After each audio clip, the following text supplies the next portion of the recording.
The Chesapeake sits cold and flat in the October dark. Miles of gray water, miles of silence. The kind of silence that belongs to places that have seen too much to be impressed by anything anymore.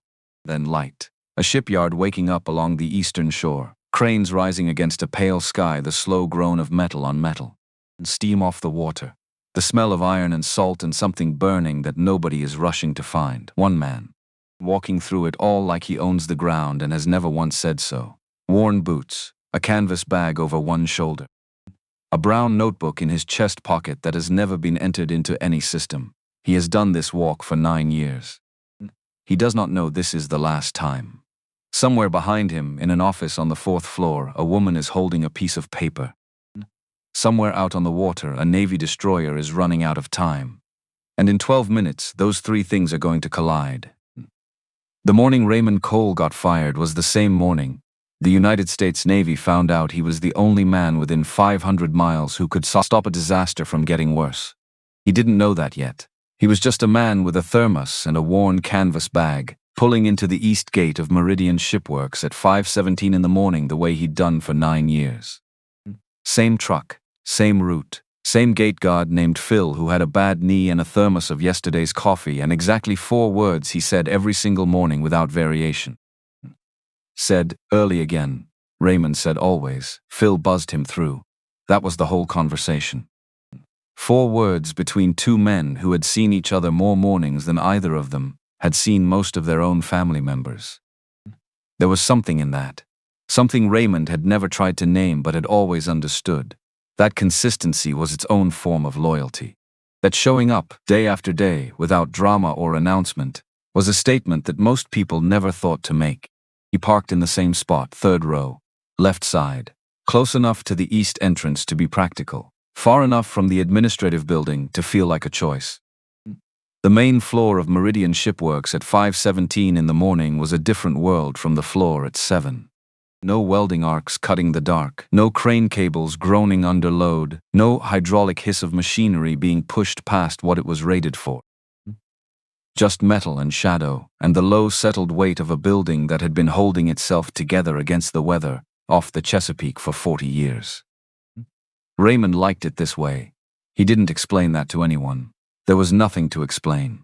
He just knew that the 40 minutes between his arrival and the first shift were the best 40 minutes of his working day. The time when the shipyard was still a place rather than a system. Before the OptiFlow terminals powered up and generated their opinions about everyone's morning. Before the dashboards decided what the day meant. He made coffee in the break room off Bay 4, old machine. Institutional drip brewer that had been there since the second Bush administration and had developed a strong opinion about being replaced. Raymond had learned early not to use the newer machine near the administrative offices. That one made coffee that tasted like it was trying too hard. He poured 1 cup, sat at the small table by the window facing the dry dock. Then he reached into the inside pocket of his jacket and took out a small white envelope. His own name in the return address corner, his own handwriting. Inside it was a single folded page, a formal request for early retirement. Addressed to Human Resources at Meridian Shipworks, signed at the bottom, dated 3 weeks ago, complete in every way. Except he hadn't submitted it. He set it on the table next to his coffee. Didn't open it. He knew what was inside. He'd written every word himself on a Tuesday night while a storm moved in off the bay and rattled the south side windows. What he hadn't settled was whether those words represented a decision or just an option he was keeping warm. 24 months. That was the number he kept returning to. Stay the full schedule and he'd retire at 63. Pension complete, healthcare rolling over cleanly. His mother had made it to 81, his father to 77. He had reasonable expectations of a decent run of years after this. Years when nobody's performance dashboard had an opinion about how he spent his time. He was looking forward to that. Mostly. He put the envelope back in his jacket pocket, picked up his coffee, looked out at the dry dock, where a Panamax container vessels sat in the morning dark waiting for the work that would begin in 40 minutes. A foghorn sounded somewhere out on the Chesapeake, low and long and entirely unbothered by anything on shore. Raymond drank his coffee and waited for the day to start. The shift arrived in stages, the way it always did.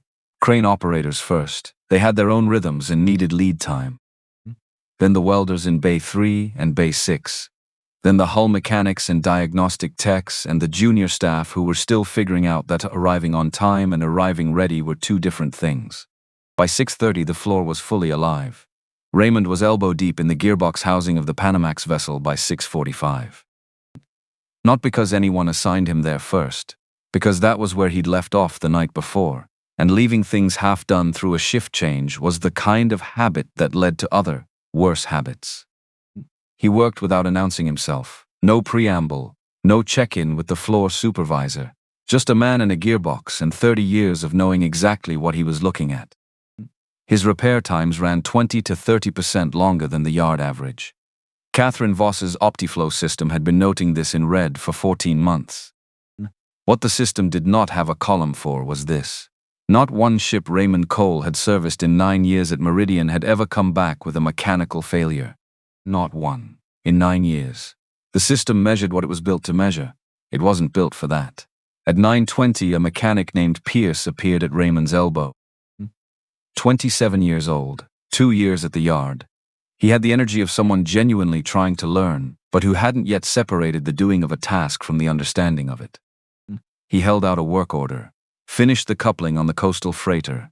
Bay 2. You want to look before I close it out? Raymond straightened up, wiped his hands on the shop rag from his back pocket, took the work order. Read it. Then walked to Bay 2 without explaining why. Pierce followed. Raymond crouched beside the gearbox coupling and looked at it for a long moment. Not the surface, the housing, the stress pattern in the metal around the secondary contact ring. He pointed. You see this line? Pierce leaned in. That's a casting mark. Look again, a pause. Pierce looked again, longer this time. Then something shifted in his face. The small, specific change of someone who has just seen something they can't unsee.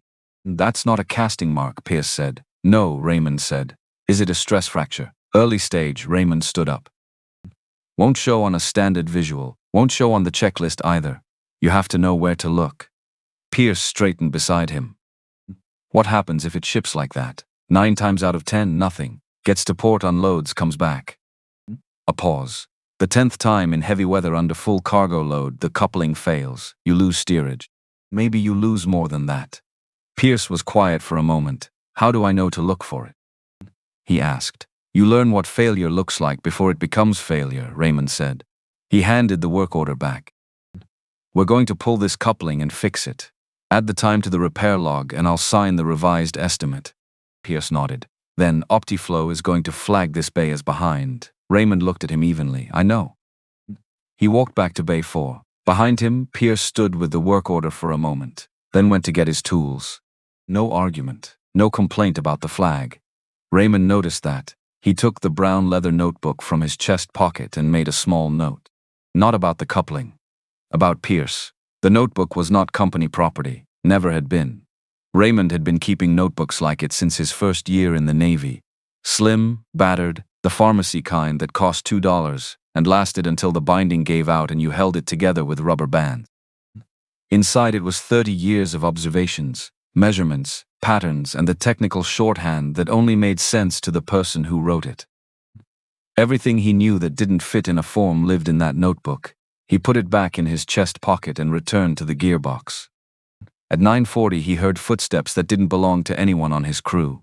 Too even, too deliberate, shoes not boots. He didn't pull his head out of the housing. He finished the measurement he was taking, wrote the number down, then straightened and looked. Catherine Voss stood 12 feet away, 46 years old, the appearance of someone who had learned early that showing fatigue was a professional liability. Tailored jacket, hair suggesting effort without looking effortful, a tablet in the crook of her arm. Behind her, slightly too close to be casual, was a man from HR named Davis, whose first name Raymond had never needed to learn. Catherine said, "Do you have a few minutes?" Raymond looked at the half-finished measurement in his notebook. "I can make some," he said. Her office was on the 4th floor, glass walls facing the dry dock, clean desk, a monitor array running dashboards even at this hour. Davis closed the door. Catherine sat, folded her hands. And then she laid it out, carefully, almost gently, in the language of someone who had prepared this conversation and was delivering it as rehearsed. A voluntary early retirement package, effective at the end of the current quarter, full pension, healthcare bridge to Medicare eligibility, a transition stipend, a formal letter of commendation she would personally sign. She used the word opportunity twice. Raymond listened to all of it without moving. 10 years in the United States Navy teaches you how to sit still in rooms where people are telling you things you didn't come to hear. You learn to separate what is being said from what is being meant. What Catherine was saying: "We value your service and want to support your transition." What she meant: "We need you to leave and we'd prefer you do it voluntarily." When she finished, Raymond said, "I appreciate the offer." A pause. "I'm going to decline." Something shifted behind her expression. Not surprise exactly, more like a screen updating. "Raymond," she said, "your metrics have been." "I have a plan," he said. 24 months. Then I'm done on the schedule I set when I started." He stood. "I'll be in Bay 4 if you need me." He walked out. Davis stepped aside. In the elevator going down, Raymond put his hand in his jacket pocket and felt the envelope. Still there. He hadn't mentioned it, he wasn't going to. That envelope was his decision, his timeline. He wasn't handing it to anyone yet, especially not now. 3 days passed. On the first day, Raymond noticed Davis appear on the main floor 3 separate times, standing near the supervisor's station with a clipboard, watching bay activity. The Optiflow terminal near Bay 7 had been updated overnight with a new metric, something labeled completion rate variance, and Raymond's name was at the bottom of the rankings. On the second day, he took Pierce back through the gearbox coupling repair and showed him the completed fix. Showed him what the housing looked like now, and what it had looked like before, and how to tell the difference without needing someone else to point it out. Pierce asked 3 questions. 2 of them were good.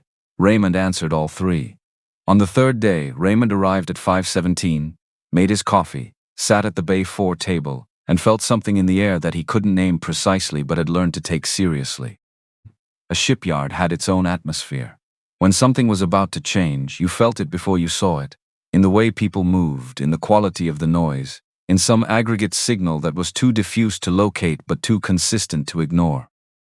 He was at the main diagnostic console in Bay 7 at 9:15, logging pressure readings on the Panamax vessel, which was 2 days from completion. His pen moved steadily across the log sheet. The numbers were good, clean, the kind of readout that confirmed not just that the system was working, but that it had been worked on correctly. He heard the change in the floor's sound before he saw her. Not a dramatic silence, more like a dimmer switch being turned down by about 30%. The welding in Bay 3 didn't stop, but it slowed. The conversation near the dry dock entrance dropped in volume. People who had been moving with purpose started moving with attention. Catherine came from the direction of the administrative offices. Davis was beside her. The HR woman Raymond had seen briefly on the first day was on her other side. Catherine was holding a document, paper, not a tablet. Raymond set down his pen. She stopped about 10 feet away. The Bay 6 crew had already noticed. Work there was not exactly stopped, but had reduced itself to the minimum necessary to maintain the appearance of continuing. Near the dry dock entrance, 2 mechanics had turned around. Above Bay 5, the crane operator, a man named Greer who had worked that cab for 6 years and generally communicated with the world below through horn signals, had climbed partway down and was watching from the ladder. Some of them had worked alongside Raymond for years. A few had known him longer than that. They knew what his work actually was, not in terms of the completion rate column, but in terms of what left this yard and what happened to it afterward. They understood something that the dashboard didn't track. Catherine said his name, across the floor, loud enough to carry. Raymond straightened up from the console. She read from the document. Her voice was even, controlled, with the careful flatness of someone delivering a prepared statement. She cited performance metrics, completion targets, non-compliance with updated workflow protocols. She said there had been repeated discussions about expectations. She said the decision had not been made lightly. She said his position at Meridian Shipworks was being terminated, effective immediately. She told him to collect his personal belongings and complete his exit processing with HR before the end of the hour. Then she stopped and waited. The floor was quiet in the way it gets when dozens of people are holding themselves very still. Raymond looked at her. She held it, didn't look away, didn't look at Davis, didn't find something on her tablet to occupy her attention. Whatever she felt about this moment, she held it. He reached into his back pocket and took out his shop rag. Wiped his hands, slowly, the same way he did at the end of any task. Set the rag on the edge of the console. Picked up his pen from the log sheet and capped it. Set it in the groove worn into the workbench wood where he always kept it. Then he walked to his locker. It took him 4 minutes. Not because he had a lot to collect, because he wasn't rushing. He opened the locker and took out what was his, a spare pair of gloves, a small framed photograph of a woman standing on a dock somewhere, laughing at something the camera hadn't caught, her hand shielding her eyes from a sun he couldn't see. A naval systems manual with a cracked spine that he'd carried since before he ever set foot in a civilian shipyard. A coffee mug with a chip in the handle that he'd never gotten around to replacing. He put everything in the canvas bag he kept on the top shelf. He opened the front pocket of the bag and checked that his brown notebook was there. It was. He closed the locker door. Not hard. Not with ceremony. Just closed it. Then he turned and walked toward the front gate. His boots on the concrete floor were the only sound that moved with him. He passed Bay 6, past the dry dock entrance, past the supervisor's station with its glowing OptiFlow terminal. He did not look at the terminal. He did not look at Davis or the HR woman or anyone from management. He reached the gate, and he stopped. One breath. He turned and looked back at the yard. The cranes, the bays, the water visible through the eastern doors, the building that had held the same smell of metal and salt and hydraulic fluid for 40 years, the smell it had held on the morning he walked in for the first time. His lips moved. Not words anyone nearby could hear. Not words he was saying to the building or to Catherine or to anyone watching. Just names. Quiet. Personal.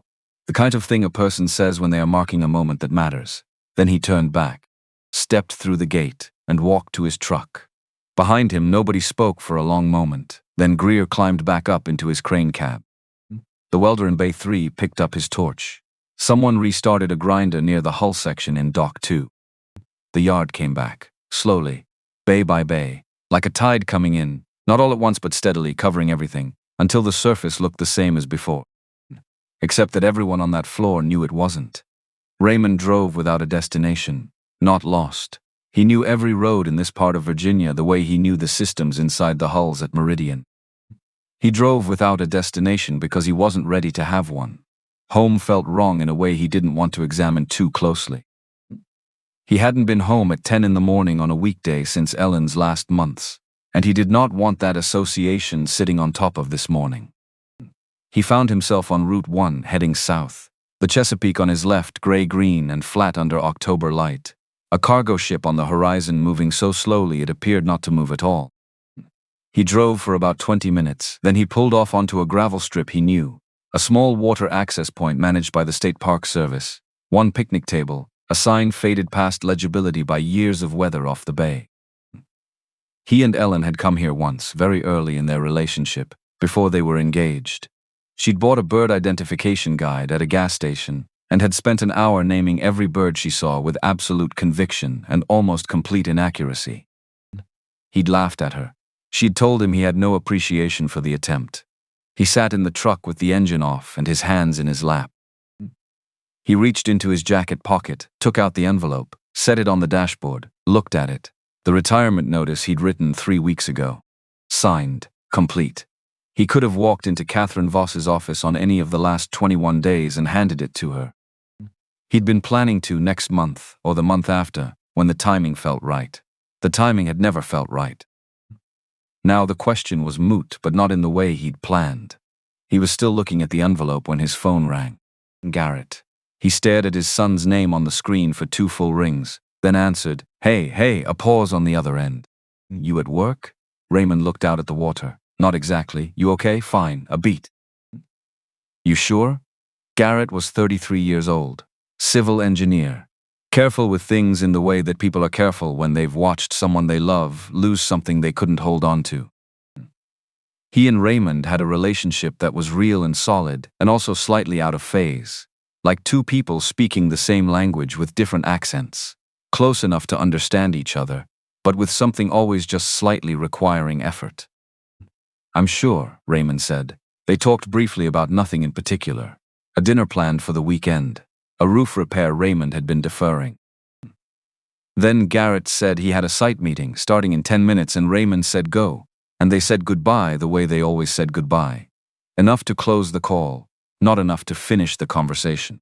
Raymond put the phone down, looked at the envelope on the dashboard. The cargo ship on the horizon had moved, maybe a quarter-mile south. Still slow, still steady, going where it was going regardless of what was happening on the shore. He picked up the envelope, put it back in his inside pocket. He didn't know yet what the next step was. But he knew that whatever it was, he wasn't going to decide it from a truck in a parking lot. He was still working that out when he heard the cars. Gravel under tires. Slow, deliberate. 2 vehicles coming in from Route 1. He checked the mirror. Black SUV, government plates. The particular unmistakable quality of a federal vehicle, that combination of neutral color and specific antenna configuration that announced its nature while technically saying nothing. A second SUV behind it. Raymond sat up. Both vehicles pulled into the small lot and stopped. The lead driver's door opened. A man stepped out. Tall, correct posture, Navy uniform, commander's insignia on the collar. He carried his cover under his arm with the ease of someone who had been putting on that uniform for 30 years. Raymond knew the walk before the man turned around. Brett Ashford. Raymond had known Brett Ashford for 23 years, which was long enough to know that when Brett Ashford showed up in 2 government vehicles in a state park parking lot on a Tuesday morning, it was not a coincidence, and it was not a social call. They'd served together on the USS Mackenzie in the early 2000s.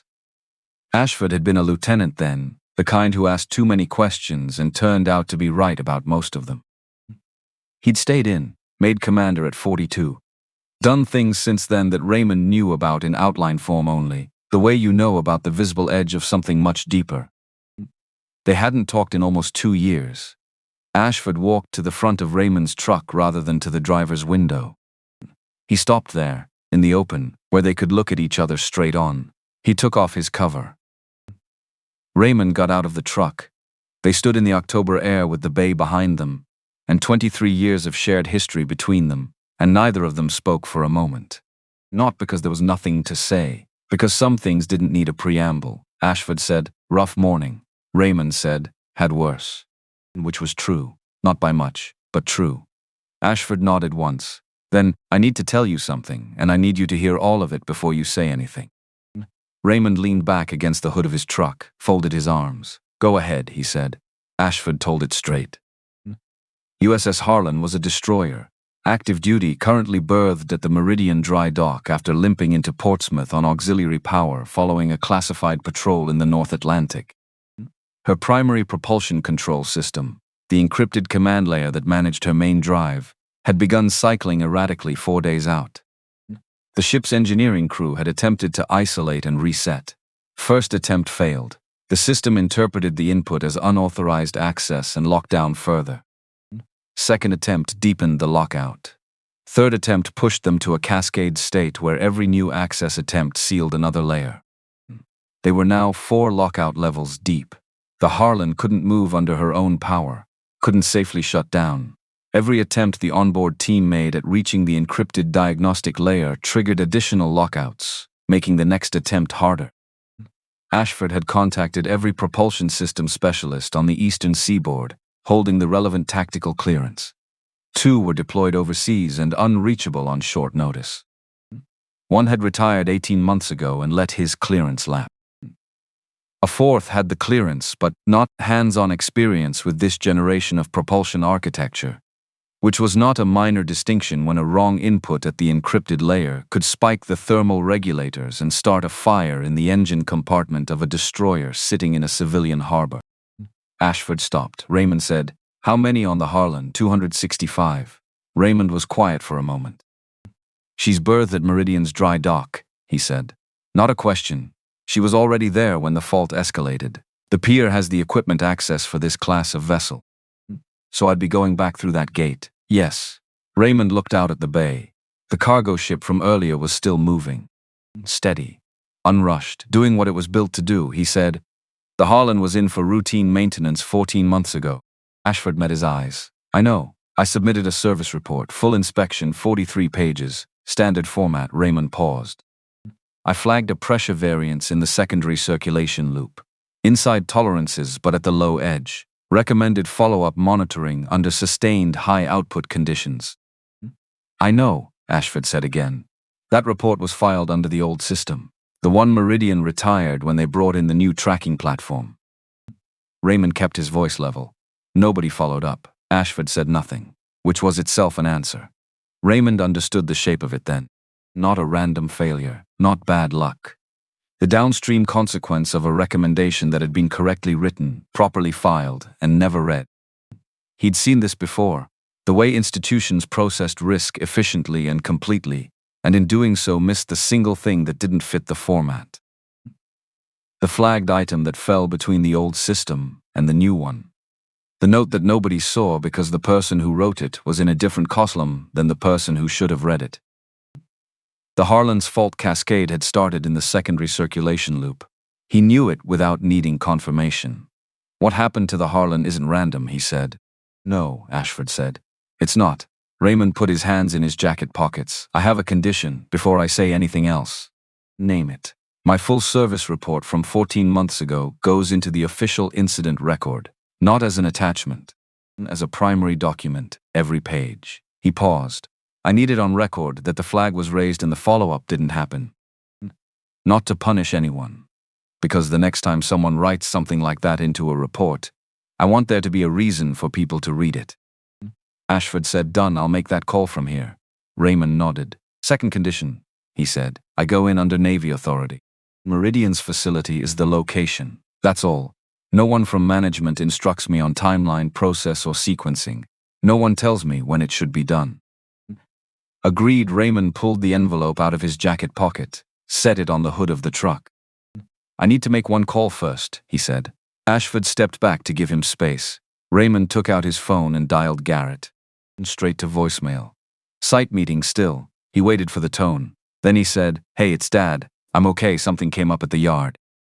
I'll explain tonight. Just wanted you to know I'm all right. He paused. Then call me when you're out. He ended the call. Put the phone away. Picked up the envelope from the hood, looked at it one last time. Then he put it back in his inside pocket. Not submitted, not withdrawn, just held. The decision it represented was still his, but its timing was no longer the most important thing happening today. Ashford made 2 calls from the parking lot. Raymond stood at the water's edge and listened to the bay and didn't try to hear the conversations. 30 years of Navy service had taught him the difference between information he needed and information that wasn't his to have yet. The calls took 40 minutes. Ashford came back with a tablet. It's drafted, he said. Direct service contract between you and Naval Sea Systems Command. Meridian is listed as location only. No operational authority over your process. Raymond read it, all of it, every clause. Not because he expected something to be wrong, but because he never signed anything he hadn't read in full. That was not a rule. It was a practice. The way certain things become practices when you've seen enough of what happens without them. The contract was clean. He signed it on the hood of the government SUV. With his own pen, the one from his chest pocket, the one he'd set back in the groove of the workbench after Catherine read from her document. He'd picked it up when he collected his things and hadn't noticed until this moment that he'd been carrying it. He capped it, put it back. Ashford countersigned. Raymond walked to his truck. Ashford walked to the lead SUV. They pulled out of the lot, Raymond between the 2 government vehicles, heading north on Route 1. Back toward Portsmouth. Back toward Meridian. Back through the gate. They came through the east gate at 12:31. Phil looked at the 2 SUVs. Looked at Raymond's truck between them. Reached for the intercom. Something Raymond had never seen him do in 9 years. Then stopped when Ashford handed a federal contractor badge through the window. Phil looked at the badge, at Raymond. Back at the badge, he buzzed them through. He didn't say early again. Raymond didn't say anything either. The yard saw them come in. That was the only way to describe it. Not one person, not one moment. The yard as a collective thing took them in. Workers at different angles of visibility, each catching one piece of the picture, and without coordinating, assembling the whole. 2 black government vehicles. Raymond Cole's truck between them. A Navy commander stepping out in full uniform. The man who had walked out 2 hours ago was walking back in. With a federal contract and a commander beside him. The floor didn't stop, but it shifted. The way a room shifts when something significant walks through it, even when everyone is pretending not to notice. Raymond walked past Bay 6, past the diagnostic console in Bay 7, where his pressure gauge still sat in the groove of the workbench, exactly where he'd set it down before Catherine read from her document. Past the supervisor's station with the OptiFlow terminal that still had his name at the bottom of the completion rate chart. He kept walking toward the dry dock, toward the Harlan. She was berthed at the east dock, low in the water. Hull streaked with the white-gray residue of weeks at sea, salt and distance, and the particular evidence of a ship that had been doing its job far from shore. 270 feet of gray steel in American naval history, sitting quiet at the pier in a way that warships are not designed to sit. Raymond stood at the top of the gangway. He knew this ship. He'd spent 8 days aboard her 14 months ago. He knew the angle of her hull in the water, the slight list that her trim systems compensated for, but that was always there if you understood what to look at. He knew the layout of her engineering compartment from the hatch access to the primary console. He knew what her propulsion system looked like when it was working correctly, and he knew, now, what it would look like in its current state. He picked up his bag and went down the gangway. Below deck, the engineering compartment was hot in the specific way of systems running without being properly operational, a sustained mechanical warmth without the clean heat of full function. The smell was copper-tinged, overworked circuits pushing current through pathways not designed for the current load. The Harlan's chief engineer, a lieutenant named Carr, was waiting. 38, with the eyes of someone who had not slept in 36 hours, and was running on the specific fuel of people who are responsible for something going wrong that they cannot fix. He briefed Raymond without preamble. 3 access attempts on the encrypted propulsion layer, each one rejected, each rejection triggering a deeper lockout. Current state, 4 layers of cascading failure, each layer requiring the previous one to be reversed before it could be addressed, and each reversal attempt risking triggering additional lockouts if the authentication sequence wasn't precisely correct. The onboard engineering crew had done everything within their technical authority. It hadn't been enough. Raymond listened. He asked 3 questions. About the timing of the initial fault. About the exact error code that preceded the first lockout. About the behavior of the secondary circulation loop in the 72 hours before the failure manifested. Carr answered all 3. Raymond nodded, sat down at the engineering table and opened his brown notebook to a clean page. I need about 90 minutes, he said. Carr looked at Ashford. Ashford looked at Raymond. Take what you need, Ashford said. What Raymond did for the next 90 minutes would have looked, to anyone watching, like almost nothing. He sat at the table. He read the system architecture diagrams mounted to the bulkhead. He read the fault log printout Carr had prepared. He made marks in his notebook. Not equations, not formal documentation, but the compressed shorthand of someone translating a complex system into a language only they fully spoke. He did not touch the console. Carr stood near the primary station for 20 minutes before he understood that Raymond wasn't going to the console yet. That the not going was intentional. That what was happening at the table was not preparation for the work, but was itself the work. The critical phase that determined whether the next phase was safe to attempt. What Raymond was doing was mapping the failure, not the surface symptoms. The actual failure, following the cascade backward through each lockout layer to find where the chain had started and what the system's automated safety logic had been trying to protect when it first sealed itself. Encrypted propulsion control systems on Navy vessels of this generation failed in designed ways. They were built to fail safely, to lock down in sequences that preserved the integrity of the core even at the cost of operational function. The lockout wasn't the enemy. The lockout was the system doing exactly what it was designed to do in response to a problem that had started somewhere quieter. The secondary circulation loop. Pressure variance. Low edge of tolerance, flagged 14 months ago, not followed up. Under sustained high output conditions, the kind a classified North Atlantic patrol involved over several weeks. That variance would create back pressure on the primary drive's thermal regulation. Gradual, accumulating, until the primary system's automated protection protocols read the thermal irregularity as an access security event and began locking down to protect the core, which was precisely what had happened. Raymond finished his notes, looked at them. 12 steps. Steps 1 through 10. Authentication sequences, manual override of the lockout timers at each layer, controlled reset of the diagnostic interface. Each building trust with the system before asking for more access. Methodical. 15 minutes each, some shorter. Steps 11 and 12 were different. To fully restore the propulsion system, he needed to bypass a hardwired safety interlock, a physical circuit designed to prevent unauthorized access to the engine's core operating parameters. The bypass required entering a precise command sequence, while the system was in a transitional state between lockout cycles. That window lasted 90 seconds. During those 90 seconds, the interlock would be disengaged. The propulsion core would be unprotected from thermal overload.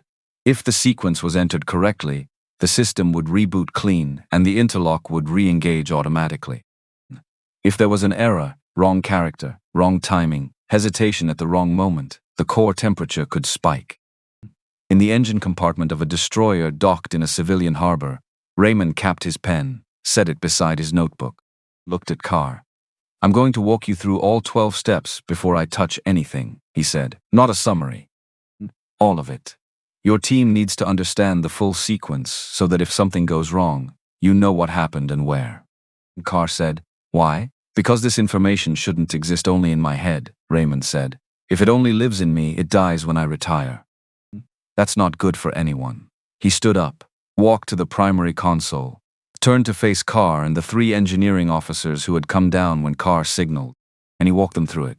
Every step, every authentication code, the logic behind each override, the timing of the transitional window, what the console would show at each stage, and what it needed to see in return. The engineers took notes. When he finished, he said, "Questions." 2 of them had questions, good ones. He answered them fully. Then he looked at Carr. "Clear the compartment. You and the duty fire safety officers stay. Everyone else out." Carr gave the order. The engineering crew filed out into the corridor. The hatch closed behind them. 3 people in the compartment now: Raymond, Carr, the fire safety officer. Raymond positioned himself at the primary console. Checked his notes one time. Not because he doubted them, but because checking was part of the sequence.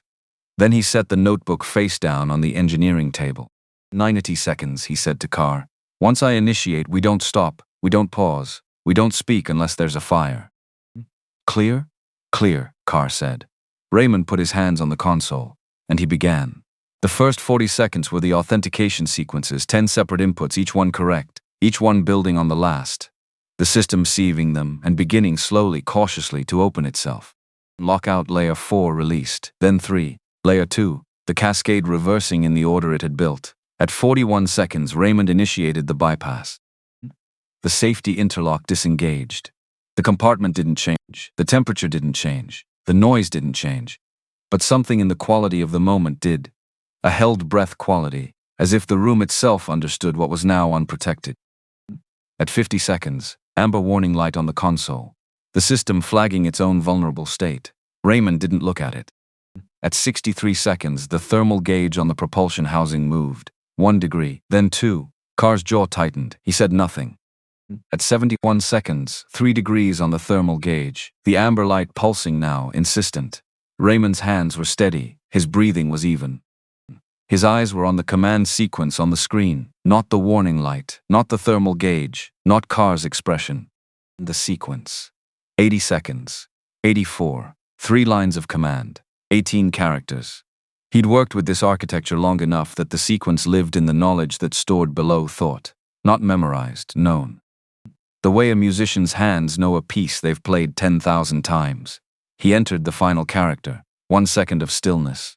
The console changed, amber to green. The propulsion system initiated its reboot sequence, each subsystem coming back in the designed order, each one handshaking with the next. The safety interlock re-engaged with a mechanical click, solid, definitive, the sound of a system closing itself around a stable state. The thermal gauge settled. 2 degrees down, then back to baseline. Carr exhaled. The sound of it filled the compartment in a way that made clear how completely he had been not exhaling for the last 40 seconds. Raymond took his hands off the console. He looked at the readouts. Let them populate. Watch the post-reboot diagnostics run through their sequence, each system checking in, each one returning clean. Then he looked at his hands. Scarred at the knuckles, calloused at the palm. The trace of old grease that never quite washed out regardless of how many times he tried. Slightly stiff in the cold of the compartment. Still steady, he picked up his notebook from the engineering table, put his pen in his chest pocket. Run your full post-repair diagnostics, he told Carr. All systems, not just propulsion. I want to know if anything else is reading outside normal range. Carr was already at a secondary console, pulling up the diagnostic menu. You think there's more? I think if one flagged item wasn't followed up on, I'd want to know if there are others, Raymond said. Wouldn't you? Carr looked at him for a moment. Then he turned back to the console and started running diagnostics. Raymond picked up his bag, went up to the deck. The October air hit him when he came out through the main companionway. Cold and salt-edged. The kind of cold that comes off the water and reminds you that you are in a specific body, in a specific place that has weather and consequences, and the full physical reality of a world that doesn't pause for anything. He stood at the top of the gangway, and at the bottom of it, on the pier, was Garrett. Raymond stopped. His son was standing at the base of the gangway in his work jacket with his hands in his pockets, looking up. He hadn't called ahead. He hadn't texted. He was just there, the way some people are just there when something matters, without requiring an explanation of why they came. Raymond had called him from the parking lot. Garrett had been in a site meeting in Richmond, 90 minutes away under normal traffic. The voicemail had gone through while Raymond was signing the contract on the hood of the SUV. Which meant Garrett had left the site meeting, gotten in his car, and driven to Portsmouth before he even knew what was happening. Just on the evidence of his father's voice saying, "I'm okay," Raymond walked down the gangway. They stood 10 feet apart. The harbor doing what it did, moving light on water, a tug somewhere working a barge up the channel. Garrett said, "Your voicemail." Raymond said, "I told you I was all right." Yeah, a pause. "You said it twice." Raymond looked at his son. At the 33 years of a person he'd helped make, and then mostly watched grow up at the same careful distance he kept from everything he cared about deeply. He said, "I know." Garrett looked at the Harlan behind him, at the Navy personnel on the deck, at Ashford, who had come up from below and was standing near the hatch. "What happened?" Garrett asked. "I'll tell you at dinner," Raymond said. "Somewhere that's not here." Garrett almost smiled. "Yeah, okay." Ashford came down the gangway, shook Raymond's hand, said the Navy would be filing a commendation, said the Harlan would be fully operational within 24 hours. Said a few other things that Raymond heard and didn't need. What he noticed was Garrett watching Ashford with an expression he recognized. The look of someone encountering a piece of information that changes the frame of something they thought they already understood. Raymond picked up his bag. "Come on," he said to his son. They walked toward the gate together, not fast. Not with any particular destination urgency. Just two men walking through a shipyard in the late afternoon, the work done, the day changing into whatever came next. Raymond didn't look back at the Harlan. He knew what he'd done. He knew what it was worth, and he knew that its worth had nothing to do with how it would look on any report or in any commendation or in any conversation he'd have about this day in the years ahead. 265 people were going home. That was the only number he needed. At the gate, Phil looked at them coming through. He looked at Raymond. He didn't say anything. Just nodded. A small, deliberate thing, the kind that means more than its size suggests. Raymond nodded back and walked through into the October afternoon with his son beside him, the envelope still in his jacket pocket, and the rest of the story, the longer part, the part that would take 24 months to tell, just beginning. They went to a place called Henley's, not Raymond's idea. Garrett had driven past it on the way in from Richmond, and said it looked like the kind of place his father would eat at, which was accurate and also slightly unflattering, and Raymond had said fine and given him the turn. It had been there since 1987, showed it in every way that mattered. Vinyl booths worn smooth at the contact points, a pie case near the register with the same for options it had probably offered since the Clinton administration, a coffee maker behind the counter that cycled with the labored sound of something that had been asked to do this too many times and was going to keep doing it anyway. They took the booth nearest the window. Outside, the harbor lights were coming on. That particular October hour, when daylight gives up gradually, And the world goes amber and gray, and the water catches what's left of the sky and holds it longer than the sky deserves. They ordered without opening the menus, both of them, which meant they'd both been here before, separately, without mentioning it to each other. Raymond noted this and decided not to comment on it. The coffee came. Garrett wrapped both hands around his mug and looked at the table for a moment, then looked up. "So," he said. Raymond waited. "You want to tell me what actually happened today?" Raymond looked out the window. A fishing boat running its lights heading south along the harbor, unhurried. "Got fired this morning," he said. Then the Navy showed up. Garrett went still. "They needed something fixed on a ship," Raymond said. "I fixed it. That's the short version." "That's the accurate version." Garrett set his mug down, slowly. "The way you set something down when you're buying yourself a moment to process what you just heard. You got fired. And then you went back to the same building and fixed a Navy destroyer. The ship was already there," Raymond said. "Different situation. On the same day, yes, Dad. It's fine, Garrett." He stopped himself. Breathed out through his nose. Started again, quieter. "How are you this calm right now?" Raymond thought about it honestly. "Practice," he said. Which was true. But not the whole truth. The whole truth was that he'd been in rooms where panic cost more than he had to spend. Where staying steady wasn't a personality trait but a survival decision. Where the work didn't care about your feelings, only whether you could set them aside long enough to do the thing correctly. He'd made that decision so many times across 30 years that it had stopped feeling like a decision and had become something closer to posture. Something his body knew how to do without being asked. The problem with that was that it looked, from the outside, like nothing was touching him. Things touched him. He just didn't always know how to show it. Garrett said, "Tell me what happened, all of it." So Raymond told him. Not the abbreviated version. The full sequence. The morning, the 4 words with Phil, the coffee and the envelope, the meeting with Catherine, the 3 days, the floor going quiet, the locker door, the drive, the parking lot at the water access point, Ashford stepping out of the government SUV with his cover under his arm, the contract on the hood, the engineering compartment. 90 seconds. He told it the way he did most things, without flourish, without editorial, in the order it happened. Garrett listened without interrupting. This was something Raymond had noticed developing in his son over the past few years. Early Garrett had been a filler of silences, a connector of transitions, someone who moved the conversation forward because the stillness made him uncomfortable.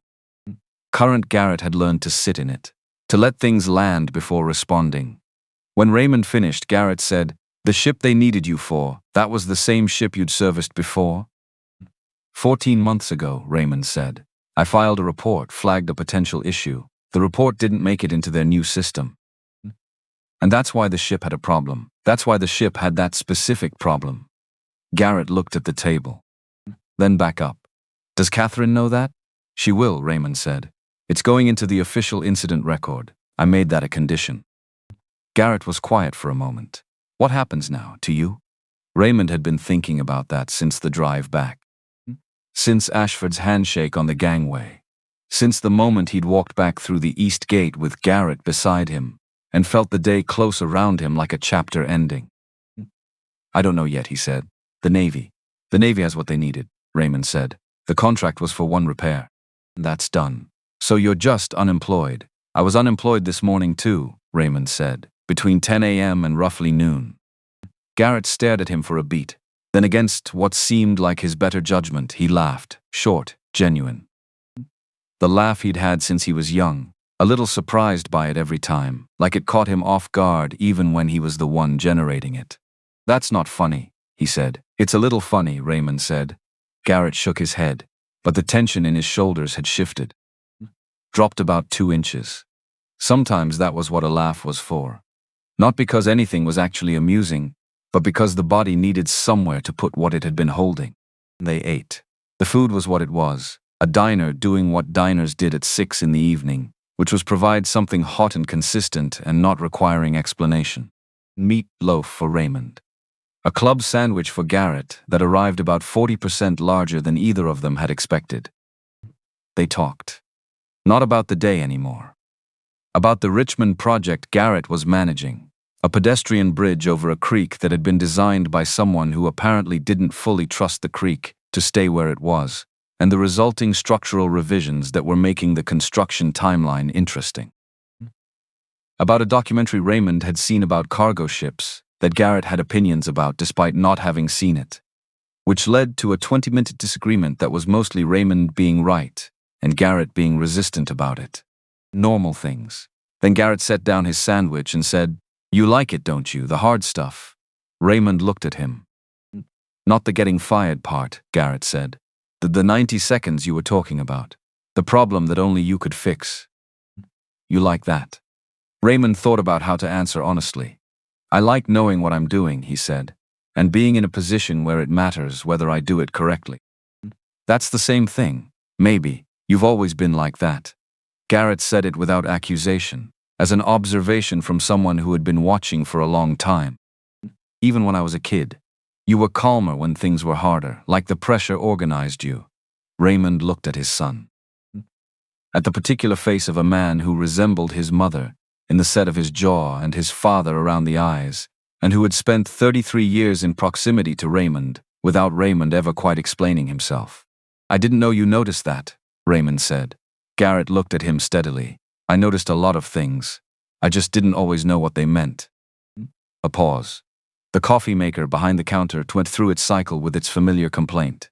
Outside, the harbor had gone fully dark, just lights on the water now, moving or fixed. "What do they mean now?" Raymond asked. Garrett thought about it. "That you were good at your job," he said. "And that I didn't always understand what that looked like from outside." It wasn't an apology. It wasn't a declaration. It was something quieter and more durable than either. An acknowledgement that the distance between them had never been indifference. Just a failure to translate. Raymond nodded. They split the check. Raymond insisted. Garrett let him, which meant he understood it wasn't about the money. In the parking lot, Garrett put his hand on his father's shoulder for a moment, then dropped it. "Call me tomorrow," he said. "I will actually call, not a text." "I'll call," Raymond said. Garrett drove back to Richmond. Raymond drove home alone, the harbor behind him, the October dark around the truck, the envelope in his jacket pocket, and no clear answer yet to the question of what came next. He sat at the kitchen table under the light above the sink, the only light he'd turned on. The rest of the house was dark in the comfortable way of a house that doesn't need to be bright to feel inhabited. He took the envelope out of his jacket pocket and set it on the table, looked at it. Then he looked at the wall above the sink, where a small framed piece had been hanging for 4 years. A piece of cardstock, maybe 4 inches by 6, with words written in black marker in his wife's handwriting.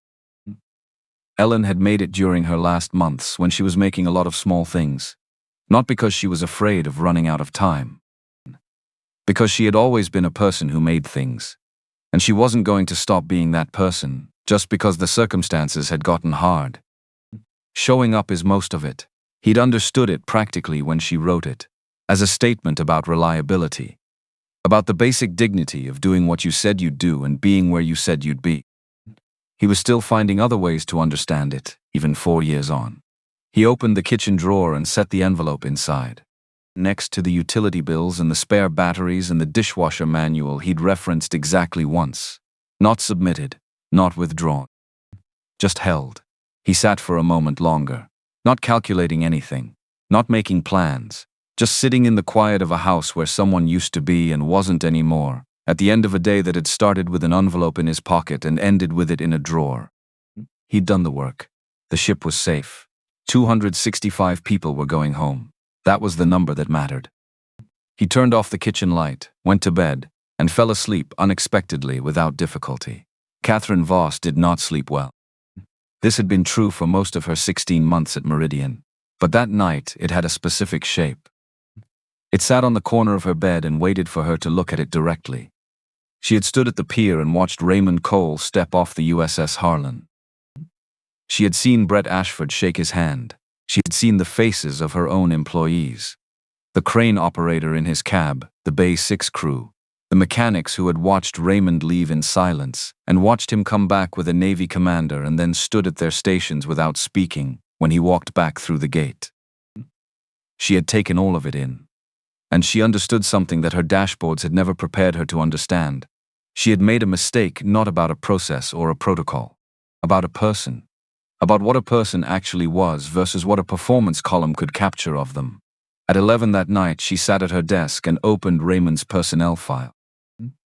She found the gap on the third page of the employment history section. Not a deleted entry, an empty field where a federal contractor notation should have been, a field that would have populated from the old HR system but hadn't transferred when Meridian migrated to the new platform, 14 months before today. She found the original document in an archived folder that required 2 system passwords and a supervisor override to access. 2 paragraphs. A Department of Defense contracting liaison notation, generated 9 years ago when Raymond joined Meridian. It noted his clearance certification level. It noted the classified service contract to which that certification was attached. And it contained a single clause. In standard federal contractor language, unremarkable in tone, absolute in implication, stating that reassignment or separation of this employee required advance notification to Naval Sea Systems Command no less than 90 days prior to the effective date. 90 days. She had given him 1 hour. She closed the laptop, sat in the dark for a long time. Not calculating the legal exposure or the board optics. Those would come, and she would handle them. She was sitting with the simpler, harder thing. She had looked at a person and seen a data point. And the data point had been wrong not because the data was wrong, but because data was not what that person was. She had built a system to measure the work. She had not built anything to measure whether the work was right. The board meeting was called for 8 the following morning. 6 members around the table. Harold Pruitt at the far end, 72, on the Meridian board for over 2 decades, the kind of man who had outlasted several management philosophies, and had opinions about all of them that he generally kept to himself until he didn't. Catherine told them everything. The termination, the Navy's arrival, the Harlan, Raymond's contract, the repair, the missing page and what it said and when it had stopped being in anyone's system. She did not frame it. She did not contextualize it with her efficiency gains or her 2-year plan. She laid it out the way you lay out something that is what it is and doesn't improve with packaging. The room was quiet when she finished. Harold Pruitt looked at her from the far end of the table with the expression of a man deciding how many words a situation required. "What's your recommendation?" he said. "Contact Mr. Cole," she said. "Find out what it would take for him to return. Give him whatever that is." The board member to her left, younger, the one who had pushed hardest for OptiFlow, said, "Whatever it is?" "We don't know whatever it is," Catherine said. Not loud, not aggressive. A sentence with a period at the end of it instead of a door. The younger board member looked at Harold Pruitt. Harold looked back at him for just long enough to be clear about which direction this was going. And then Harold said, "Get it done," and moved to the next item. The first call went to voicemail. Catherine had expected that. She left a message, brief, professional, asking for a meeting at a location of his choosing. The second call the following morning. Voicemail again. She left another message, slightly less formal, more direct. She said she understood if he had no interest in talking to her. She said she owed him a conversation and would like to have it. On the third day, she sent a text. 3 sentences. Then put her phone face down on her desk and went back to work, or tried to. She found herself walking the floor more than usual. Not with a clipboard, not checking completion rates or flagging variance items, just walking, looking at what was actually happening, not the representation of it on the dashboard, but the physical reality of it. The men and women at their stations doing the actual work that the numbers were an attempt to describe. She had spent 16 months building a system to tell her how the work was going. What she was only now understanding was that the system told her how the numbers were going. Those were not always the same thing. Raymond returned Catherine's call on the 4th day. He agreed to meet. His terms, not the shipyard, not the administrative building. He named Henley's on Route 1. She said she'd be there Saturday morning, 8 o'clock. Henley's at 8 in the morning was a different place than Henley's at dinner. Brighter without being cheerful. The breakfast crowd occupied the counter stools with the efficiency of people who ate here daily and had long since decided on their orders. The pie case displayed the same 4 options it always displayed, because the pie case did not acknowledge the difference between breakfast and dinner. Raymond arrived at 7:52. Catherine arrived at 8:01. She was wearing a jacket over a plain shirt and her hair was back, and she looked, for the first time in Raymond's experience of her, like someone who was not currently performing a role. Not the CEO with the clipboard and the prepared statement. Just a woman in her mid-40s who hadn't been sleeping well and had come here to say something she needed to say. She sat down, did not open her bag, did not produce a tablet or a document or an agenda, ordered coffee, and waited. Raymond recognized the move. The person who calls the meeting goes last. She'd asked for this. She'd start when she was ready. He would wait. She wrapped her hands around her mug. "I found the page," she said. Raymond said nothing. "The federal notation. The missing page from your file." She looked at the mug. "I want you to know I'm not here to explain why it wasn't in the system. The explanation is real, but it doesn't change anything about what happened." "No," Raymond said. "It doesn't. I also read your full maintenance report from 14 months ago." She looked up at him. "The flagged item. The secondary circulation loop. You wrote it clearly. Anyone who read it would have known to monitor it."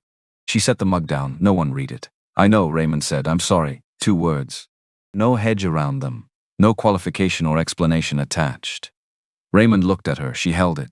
Not looking away, not adding anything to soften it or explain it away. She was sorry. That was the whole sentence. He said, "What do you want to do about it?" "Whatever makes it right," she said. "That's not a negotiating position. That's just where I am." Raymond put both hands flat on the table. "Then here's what I want," he said. He told her. Not a return to his old position. Not a title adjustment or a salary negotiation, or any arrangement that placed him inside the existing hierarchy, with its completion rate columns and its variance tracking, and its dashboards that measured everything except the thing that mattered most. He would return to Meridian as an independent safety consultant, contracted at board level, not department level. His scope: rebuild the safety infrastructure.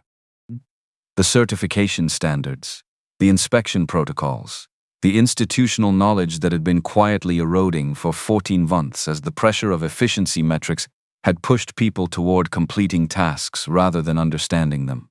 Full authority to halt any operation he deemed unsafe. No appeals to the production schedule. No exceptions for client deadlines. And one condition beyond the role itself. He would stay for exactly 24 months, the same timeline he'd had before any of this happened. At the end of that time, he would leave on a date he would choose in a manner of his own design. Not pushed out, not bought out, not thanked out. He would finish what he'd started and then walk away on his own terms. Catherine listened to all of it without interrupting. When he finished, she was quiet for a moment. "The board will want to know your rate," she said. "I'll send the proposal Monday," he said. "It's fair, I'm sure it is." She looked at the table. Then at him. "The system I built. The system you built measured what it was designed to measure," Raymond said. "That's not the problem. The problem is what it wasn't designed to measure." He paused. "You can fix that. It's not complicated. It just requires deciding that the people who understand the work are worth listening to, even when what they're saying doesn't fit in a column." She looked at him steadily. "You make it sound easy." "It's not easy," he said. "It's just simple. Those aren't the same thing." A pause. The coffee maker behind the counter ran its cycle. Then she said, "I'll have an answer by Monday." "I'll be home," Raymond said. He paid for both coffees. She didn't argue.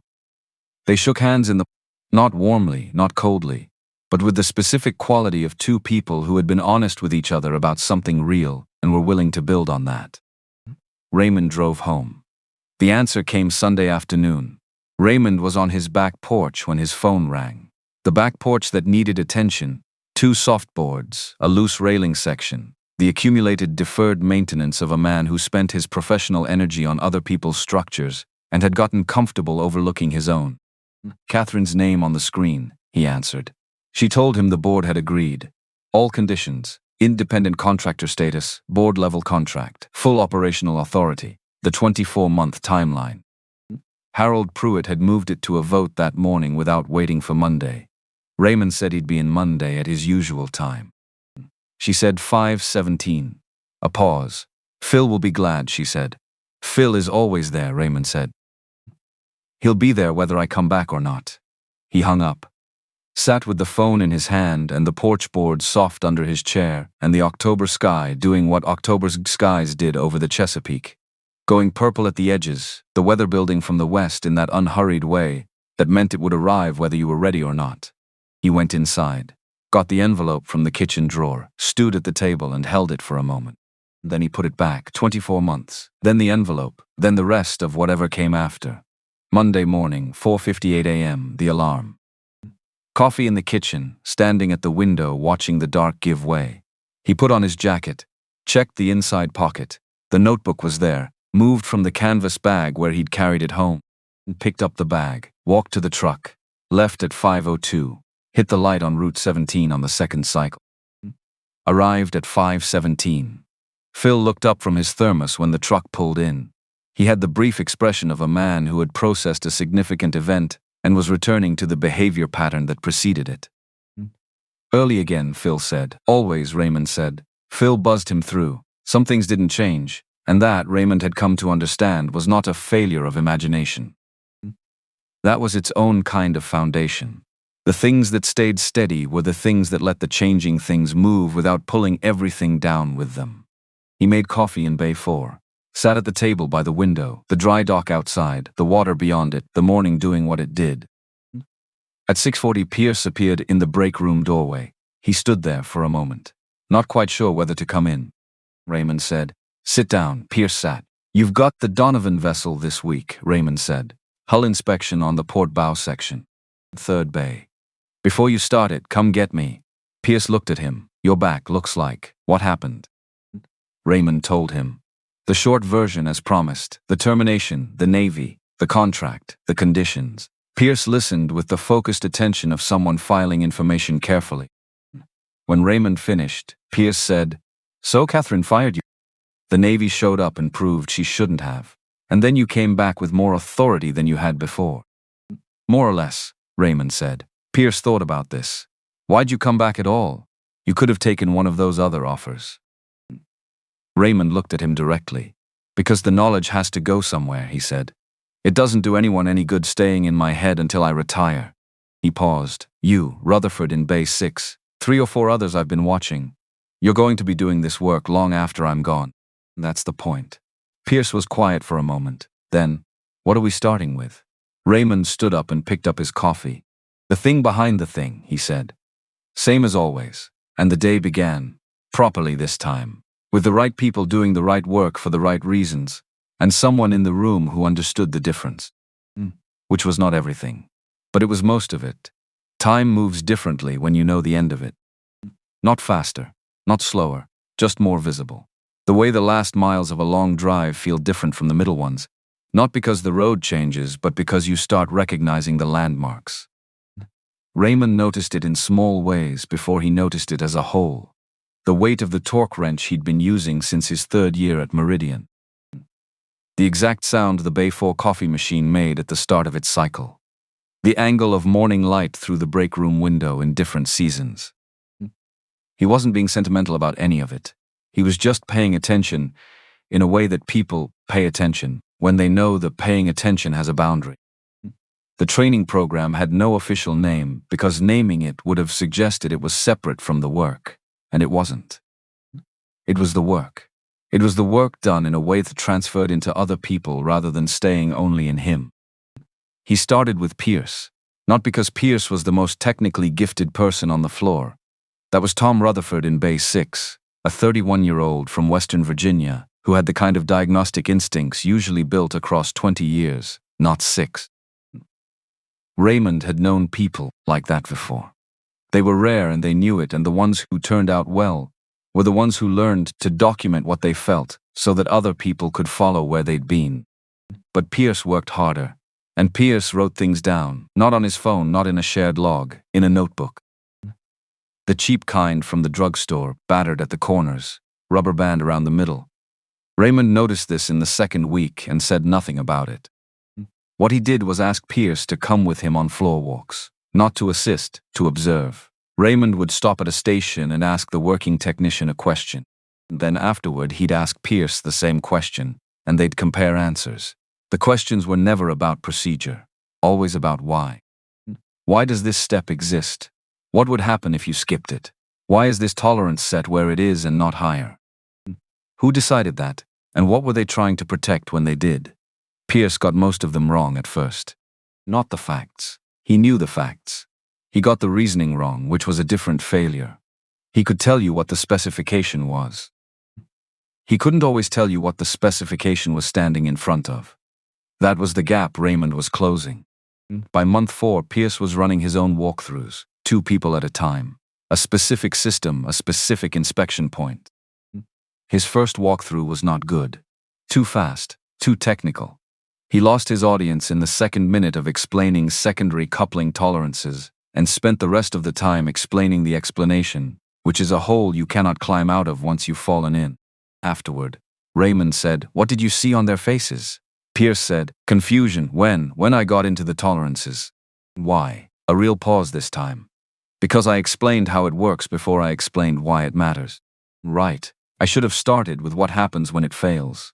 Yes, Raymond said, always start there. Once they understand what failure looks like, they understand why every other step exists.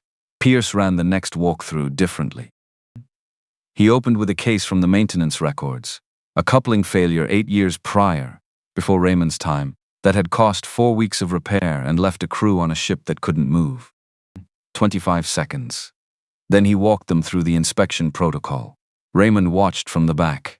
Both people with Pierce stayed with him the whole way, asked real questions at the end.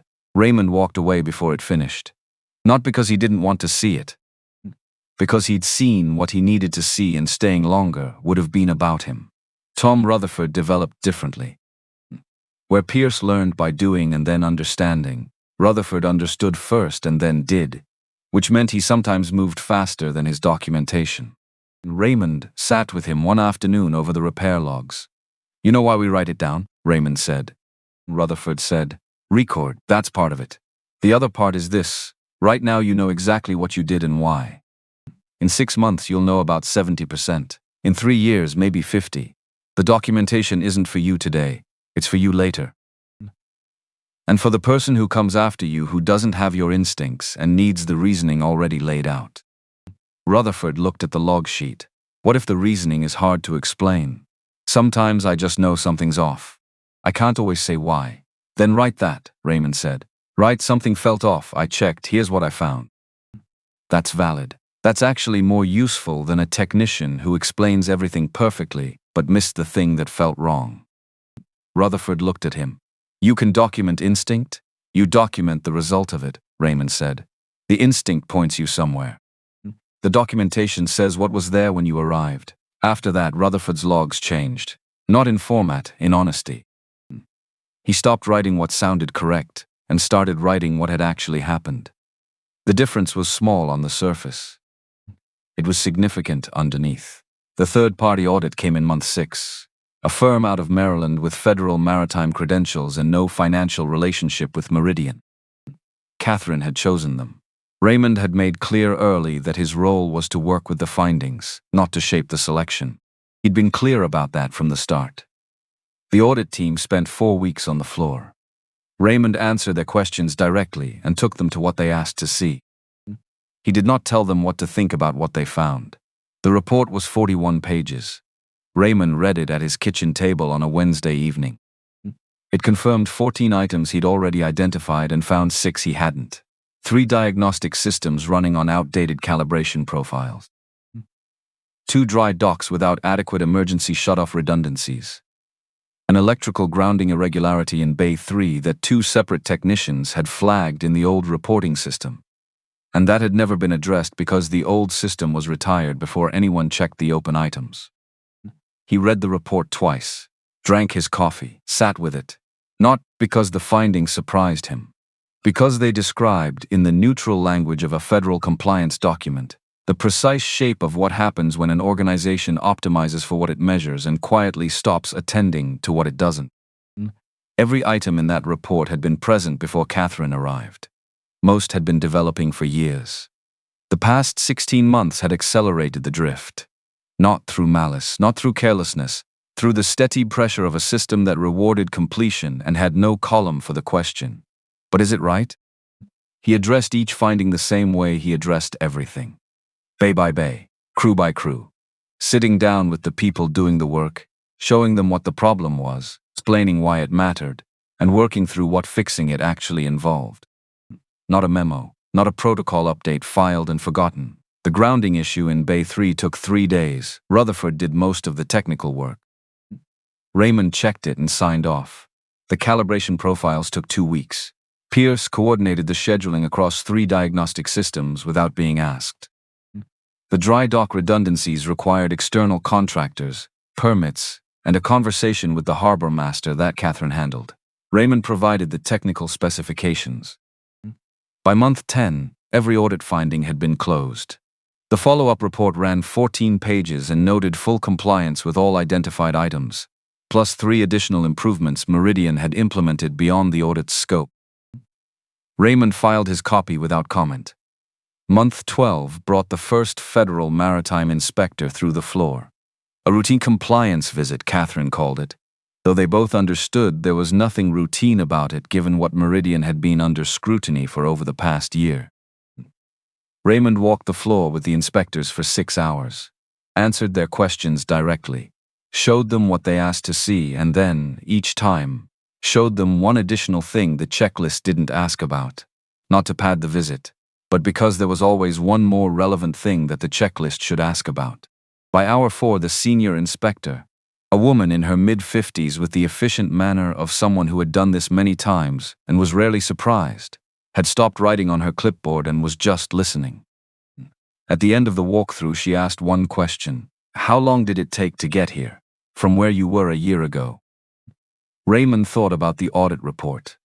About 14 deferred items and 3 outdated calibration profiles and the grounding issue in Bay 3 that 2 people had flagged and nobody had followed up on. We're not fully where we're going, he said. But we're not where we were. She wrote something down. He didn't ask what. The real test came in week 7. Not a Navy vessel, not a classified system. A commercial cargo carrier called the Alderton, medium tonnage, regular client, reliable revenue stream for Meridian. She was scheduled to depart on a Tuesday morning under a service contract that included financial penalties for delays beyond 6 hours. Pierce had done the final pre-departure inspection. He came to Raymond's station at 2:15 p.m. on Monday. He was holding his inspection sheet and his notebook, and the particular expression of someone who has found something and is not entirely certain how to present it. Alderton, he said. Raymond looked up. Steering linkage coupling, Pierce said. Port side, I found a misalignment. He set the inspection sheet on Raymond's workbench. It's within the old tolerance range, but, Raymond said, but it's outside the standard we set in month 3. Pierce had helped write that standard. He knew exactly where the line was and why they'd drawn it there. By about 4%. Raymond looked at the measurement. Looked at the ship's departure schedule on the board. Looked back at the measurement. What do you think? He said. Pierce had learned by now that this question was not rhetorical. I think it sails fine 9 times out of 10, he said. The old standard would clear it. A lot of yards would clear it. He paused. But if she runs into heavy weather with full cargo, the coupling is the weakest point in the steering system. 4% outside our tolerance could become a real problem. What does real problem mean in this case? Loss of steering response. At worst, loss of steerage entirely, in heavy weather. In heavy weather, Pierce said. Raymond picked up his pen, pulled the hold authorization form from the stack on the right side of his workbench. Pierce watched him. The client's going to push back, Pierce said. They've got a delivery window. I know, Raymond said. The penalty clause activates at 6 hours. I know that too. Raymond signed the hold order, set the pen down. Get the coupling team on it today, he said. I want a corrected alignment and a re-inspection before we sign the clearance. Get me a time estimate. Pierce took the hold order, stood there for a moment. I almost didn't bring it to you, he said. Raymond looked at him. I knew the number was inside the old range, Pierce said, and I knew the departure was tomorrow morning. And I thought, maybe it's fine. Maybe I'm being too careful. What changed your mind? Pierce thought about it. I remembered what you said in month 2. About the ship that lost its coupling in heavy weather, the 4-week repair. The crew that couldn't move. He paused. I kept thinking about the crew. Raymond was quiet for a moment. That's the right thing to think about, he said. Pierce nodded and went to find the coupling team. The client called Catherine at 3:45 p.m. a logistics coordinator named Fletcher, with the specific energy of a man whose careful planning had just been complicated by people he'd never met. He used the phrase contractual penalty clause 3 times in what was apparently a fairly short period. He suggested that Meridian was being unnecessarily rigorous. He implied that other yards wouldn't have held the ship for this. Catherine told him the Alderton would leave when it was safe. That was the entire response. Fletcher went quiet for a moment. Then he said he'd be speaking to Meridian's management about this. Catherine told him she was Meridian's management and he was welcome to follow up in writing. The call ended. The correction took 19 hours. The coupling team worked through the night. Pierce ran the re-inspection himself at 9 a.m. Tuesday morning, with Rutherford checking his work independently, and Raymond reviewing both assessments before signing the clearance. The Alderton departed at 11:20 a.m., 23 hours behind schedule. Fletcher did not pull the contract. He complained formally in writing to the board. Harold Pruitt read the complaint, wrote a 2-sentence response noting that Meridian's safety standards were non-negotiable, and that the client was welcome to take their business to a yard with lower standards, and filed it. That was the end of that. On the floor, something changed after the Alderton. Not a dramatic change, not a speech or a meeting or an announcement. Just a shift in the way people carried themselves at the inspection stage. A slight additional care. The difference between doing the checklist and actually looking at the thing the checklist was designed to find. Raymond noticed it. He said nothing about it. Some things worked better when they were allowed to settle on their own. The call came on a Tuesday afternoon in October, 14 months after Raymond had walked back through the East Gate with a federal contract and a Navy commander beside him. He was at his kitchen table with a cup of coffee and the latest calibration logs from the diagnostic systems.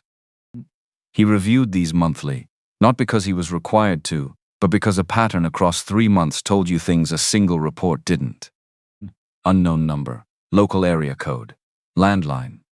He answered. The voice was older, measured in a way that came from decades of understanding that how you said something carried as much information as what you said.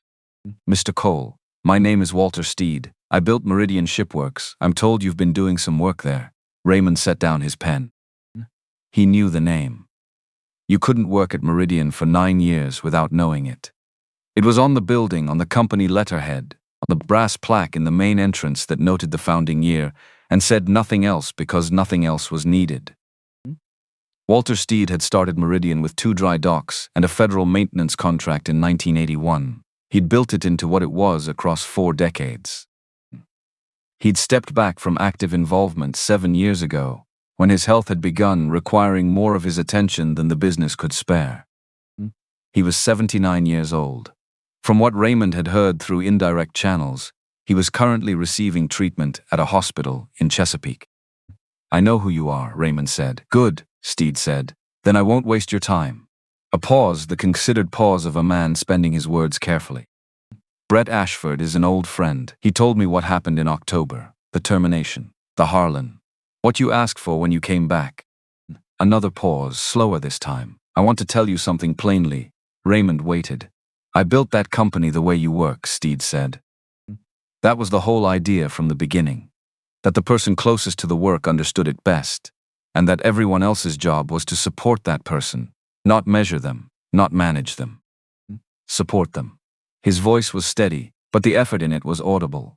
Not weakness, but the honesty of a man speaking carefully because the words cost something. When I stepped back, I didn't do enough to protect that. I thought the culture would hold on its own. A beat. That's not how cultures work. They need someone tending them. I should have known that. Raymond said nothing. What you're doing there now, Steed said. The training, the standards. I hear about it through Brett and through Harold Pruitt on the board. Another pause. That's the company I meant to build. I wanted you to know I see that. Raymond looked at the wall above the sink. Ellen's handwriting. 4 words he'd been reading for 4 years, finding new things in them as he brought more life to them. Showing up is most of it. Mr. Steed, he said, and then stopped. He didn't know exactly what he'd been about to say. Something adequate. Something that acknowledged what this man had just offered without making too much of it. Raymond had spent his professional life receiving information and acting on it. He was less practiced at receiving something that wasn't information exactly, that was closer to being seen. The specific thing that happens when someone who understands the work you've done tells you, from a place of real authority, that they understand it. He was quiet longer than he meant to be. Steed didn't fill it, he waited. "Thank you for calling," Raymond said finally. It wasn't enough, he knew that, but it was honest, and it was what he had. "Take care of the place," Steed said. "Will," Raymond said. The call ended. Raymond sat at the kitchen table for a long time after that, not reviewing calibration logs, not making lists, just sitting with the late afternoon light moving across the kitchen floor in the low, specific way it moved in October, finding the edges of things, making ordinary objects briefly precise. He thought about 1981. Walter Steed with 2 dry docks and a contract and a clear idea about how work should be done and who should be trusted to do it. He thought about 40 years of ships leaving that yard. He thought about what it cost to build something that lasted, and what it cost to watch it drift when you were no longer in the room to tend it. He thought about his own remaining 10 months, about what he was trying to leave behind, not his name on anything. Not credit or recognition or a column in anyone's report, just the practice, in enough people.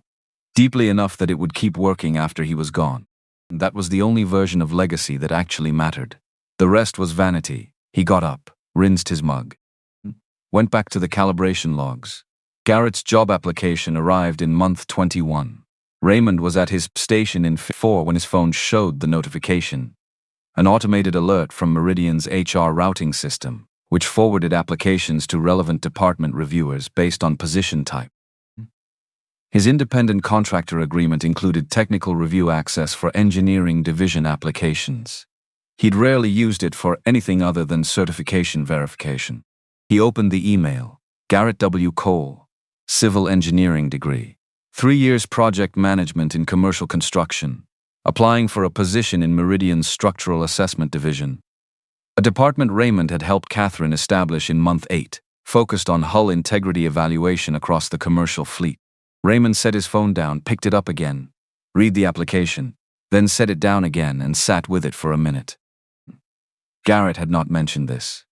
Not in any of their weekly dinners, which had become a regular thing somewhere around month 3 Tuesday evenings, alternating locations, a standing arrangement that neither of them had officially proposed, and both of them had simply started honoring. Not in any phone call, not in passing. He'd found the position on his own, applied on his own, without saying anything to Raymond first. Which meant, Raymond thought about this carefully, that Garrett had not wanted Raymond to think it was about him. Had wanted to be considered on his own terms, by people who didn't know his last name was the same as the man down the hall. Had wanted to find out if the work was something he actually qualified for before bringing Raymond into it. That was careful. That was considered. That was, Raymond recognized with something that felt almost like pride, and also like being caught off guard, exactly how Raymond would have handled the same situation. He read the application again. It was good. The engineering credentials were solid, and the project management experience was directly applicable to the structural assessment role. The statement of interest was specific. He'd clearly researched what the department actually did, rather than writing a generic expression of enthusiasm. He'd talked about the relationship between structural integrity and operational safety, in a way that suggested he'd been thinking about it seriously. Raymond approved the routing to the department head with a single note. Qualified applicant. Standard process. No mention of the last name. No mention of anything else. That evening Garrett called. "Did you see my application?" "I did," Raymond said. "And?" "It went to the department head this afternoon." A pause. You didn't say anything?" "I noted that you were a qualified applicant and recommended standard process," Raymond said. "Which is true. That's it. That's all it needed." Garrett was quiet for a moment. "Okay," he said. "Okay. It's a good application," Raymond said. "You wrote it well." A longer pause. "You never told me I wrote well," Garrett said. Not an accusation. Just a fact. The kind of fact that surfaces in a conversation and sits there being true without requiring a response, but also without being ignorable. Raymond looked at the kitchen wall. At Ellen's handwriting. "I should have," he said. Simple as that. No explanation, no defense. No excavation of why he hadn't, or what had made it difficult. or what the distance between them had been built out of.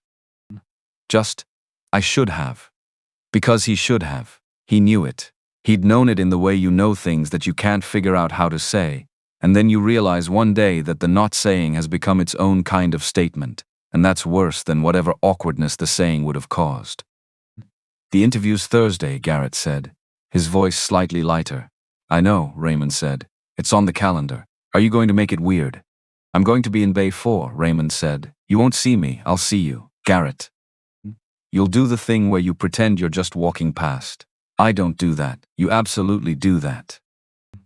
Raymond was quiet for a second. I'll be in Bay 4. Garrett laughed, short and genuine and still a little surprised by itself, the way it had been since he was 12. Okay, Dad, he said. Good night, good night.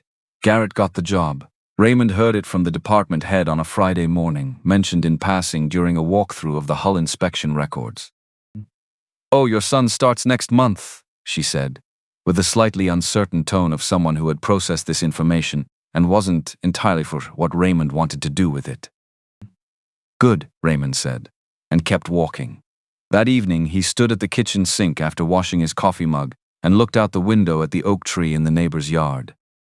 Full in the summer, that tree. Coming up on its third cycle since Ellen, bare in winter, back in spring, full through summer, turning now as October approached again. Coming back every time. Coming back was its own kind of statement. He dried his hands, said quietly to the window, He's going to be all right, Elle? He did this sometimes. Not often. Not as a habit exactly. More like an occasional accounting to someone who would have wanted to know how things were going, and who, he had come to believe in the private way you believe things you don't say out loud, was still in some sense paying attention. The last morning came on a Thursday in October. Exactly 24 months, from the day Raymond had walked back through the East Gate with a federal contract and a Navy commander beside him. He got up at 4:58, made coffee standing at the kitchen window, watching the October dark, the neighborhood quiet, the oak tree a silhouette. The particular stillness of early morning before the world has committed to the day. He drank his coffee without sitting down. Then he reached into his jacket pocket and checked that the envelope was there. It was. He'd moved it from the kitchen drawer to his pocket 3 days ago, when he'd decided he was going to hand it in today in person. Not by email, not through any administrative process.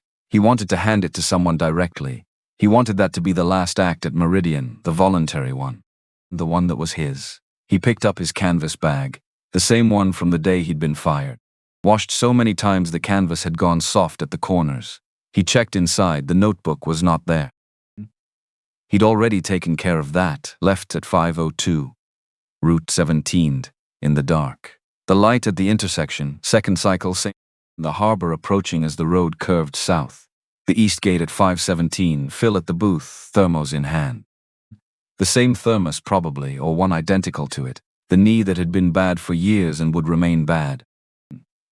Phil looked up, Raymond rolled down his window. Phil said, early again. Raymond looked at him. Phil, he said. Do you know what today is? Phil thought about it. Thursday. It's my last day, Raymond said. Phil was quiet for a moment. His expression went through something. Not dramatic. Just the small recalibration of a man registering a piece of information that changes the frame of a 9-year habit. Huh, he said. Raymond reached through the window and shook his hand. Phil shook back, firm, brief, the handshake of two men who had said 4 words to each other several thousand times and had understood something real between those words every time. Take care of yourself, Ray, Phil said. You too, Raymond said. Phil buzzed him through. The floor was filling when Raymond walked in, earlier than the first shift, which was intentional. He wanted to walk it while it was still becoming itself. Before the full noise. Before the dashboards came online and turned the place into a system. He walked all 5 bays, slowly, no clipboard, no notebook, that was already handled. Just his hands in his pockets and 30 years of knowing exactly what he was looking at in every corner of this building. Bay 4. The coffee machine, still aggrieved. The table by the window where he'd sat every morning for 9 years. The view of the dry dock, unchanged. Bay 5. The crane cab where Greer had climbed partway down the day Raymond was fired and watched in silence. Greer was up there now, earlier than his shift, running pre-operation checks the way he always did. Raymond looked up. Greer looked down, nodded once. Raymond nodded back. Bay 6, the hull section where the welding crew had stopped and watched. Same crew, mostly. A few had turned over, but the core of them remained. They were setting up for the morning's work without looking up.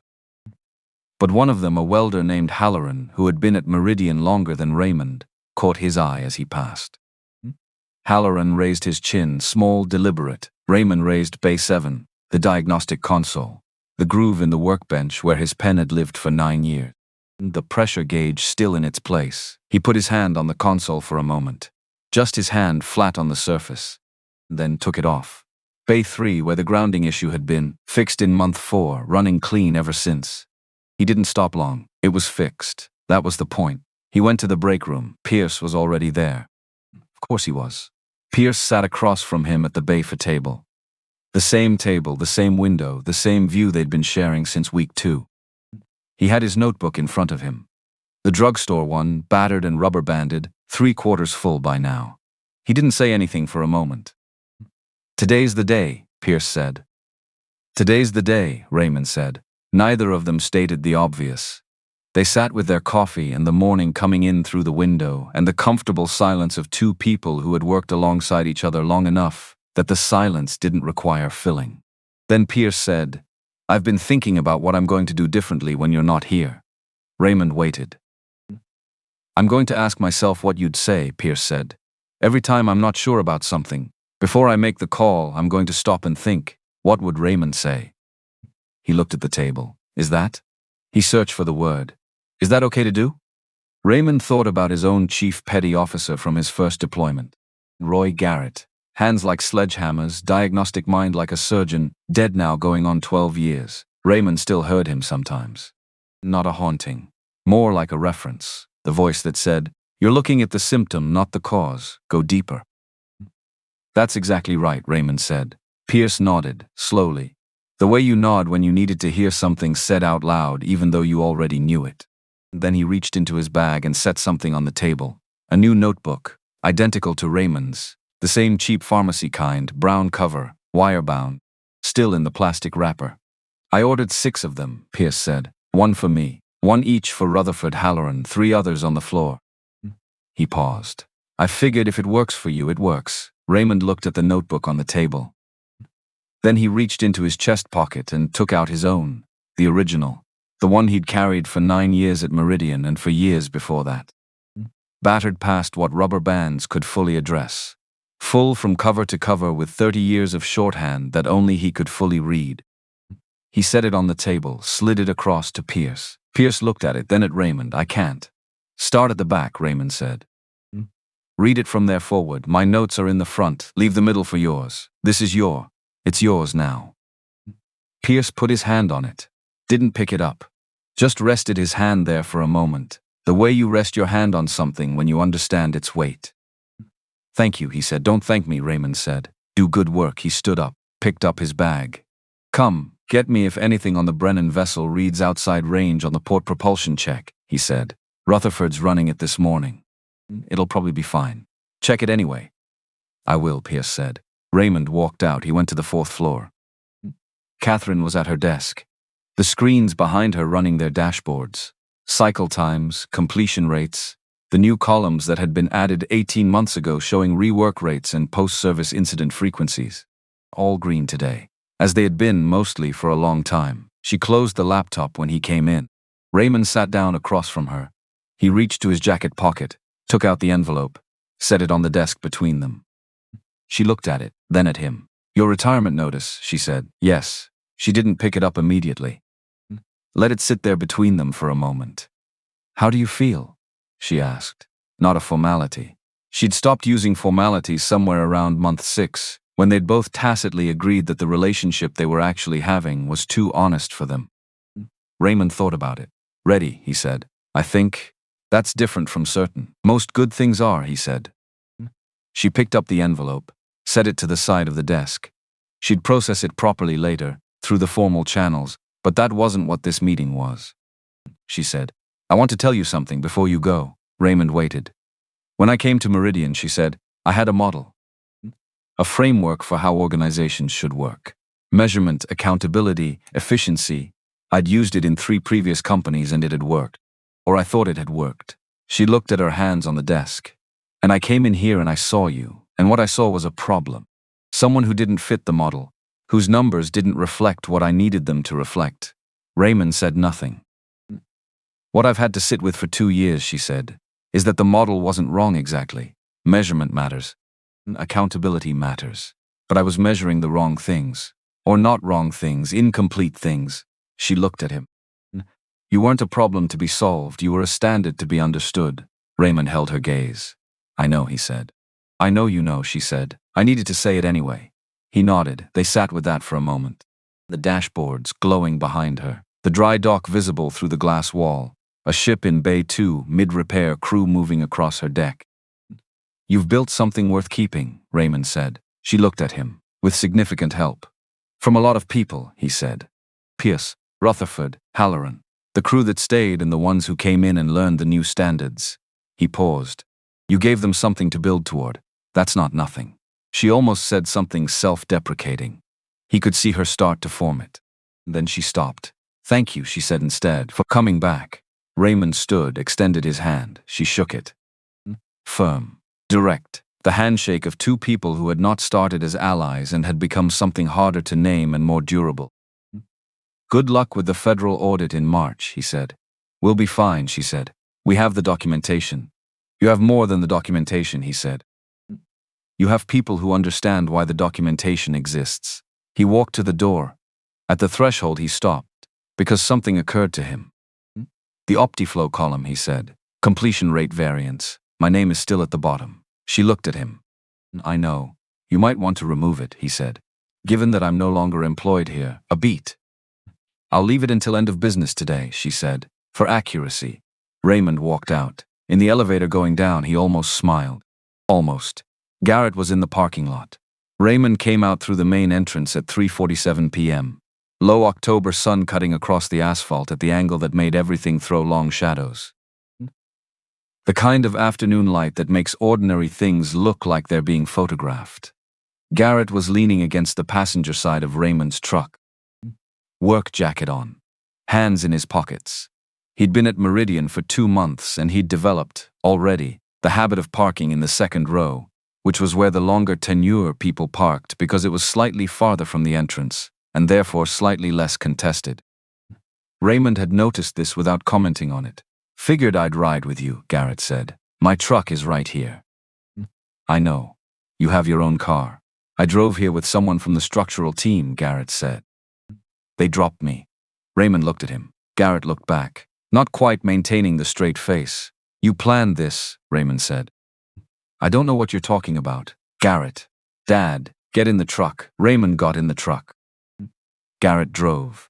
He'd driven his father's truck maybe 4 times in his life, and each time had the same slightly formal quality of someone operating equipment they respect. He adjusted the mirror, checked the side view, pulled out of the lot at a responsible speed. They drove for a while without talking. Route 1 heading north along the harbor. The water on the right now, catching the last of the afternoon. The cargo traffic on the bay, the same as always, moving through the same channels it had always moved through.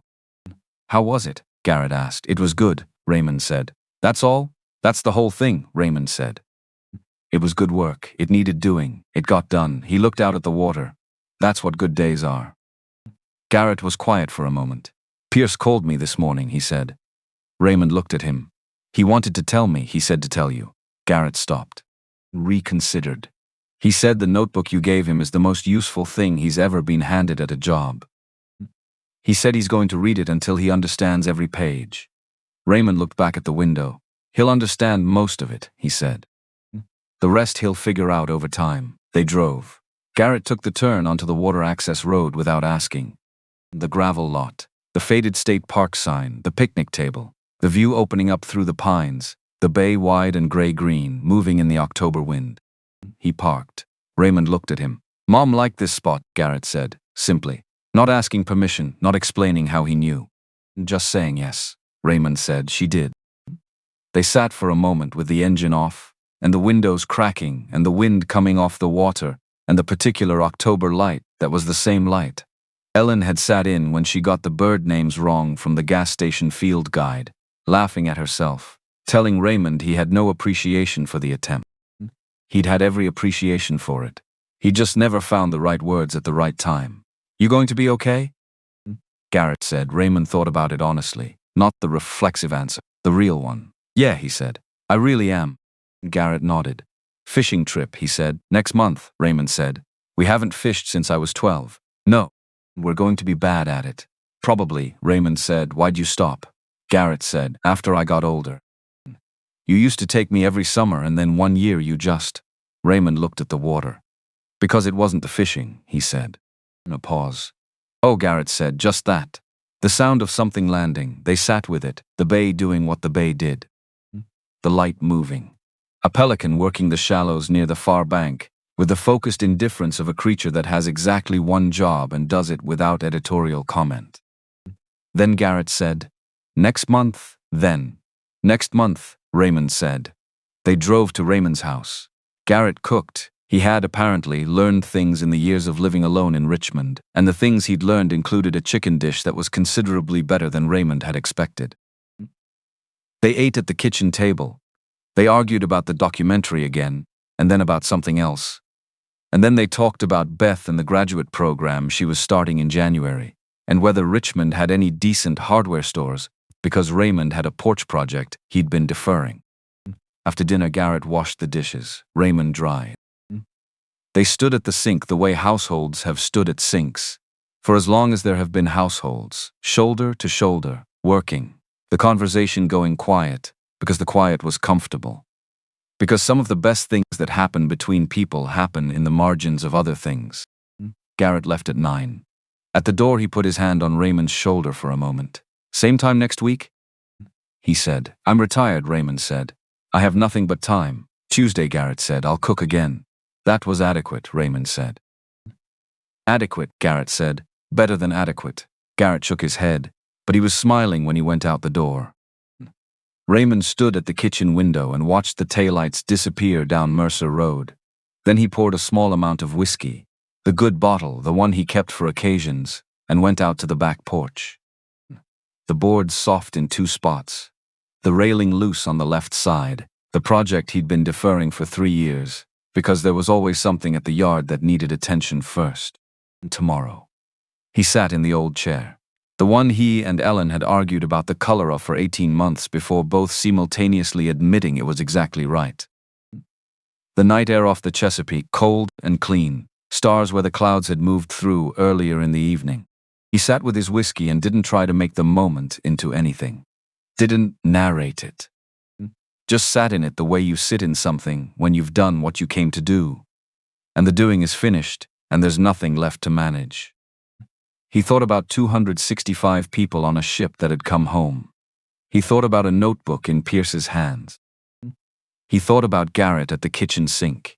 He thought about Phil at the gate, 9 years of 4 words, and the handshake that had said the rest. He thought about Walter Steed building something in 1981 that was still here. He thought about Ellen naming birds wrong with complete conviction, laughing at herself, the bay behind her, and the field guide from the gas station, and the whole afternoon ahead of them. He finished his whiskey, went inside, stood at the kitchen wall for a moment. Showing up is most of it. He'd read those words thousands of times. He understood them differently now than he had the first time, and differently now than he had 6 months ago, and differently than he would a year from now, probably. The way true things keep expanding into new room as you bring more life to them.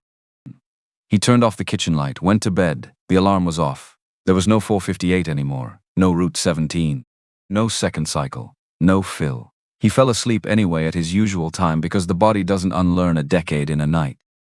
And in the morning, the first morning without a direction to drive in, without a gate or a floor or a console or a log sheet to sign, he got up at 4:58 anyway, made coffee, stood at the window, watched the oak tree hold itself against the October wind, still there, still coming back.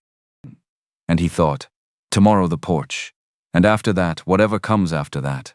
And in a month, out on the bay in a boat that will probably be the wrong size, his son in the bow, neither of them knowing what they're doing in the water, both of them knowing exactly where they are.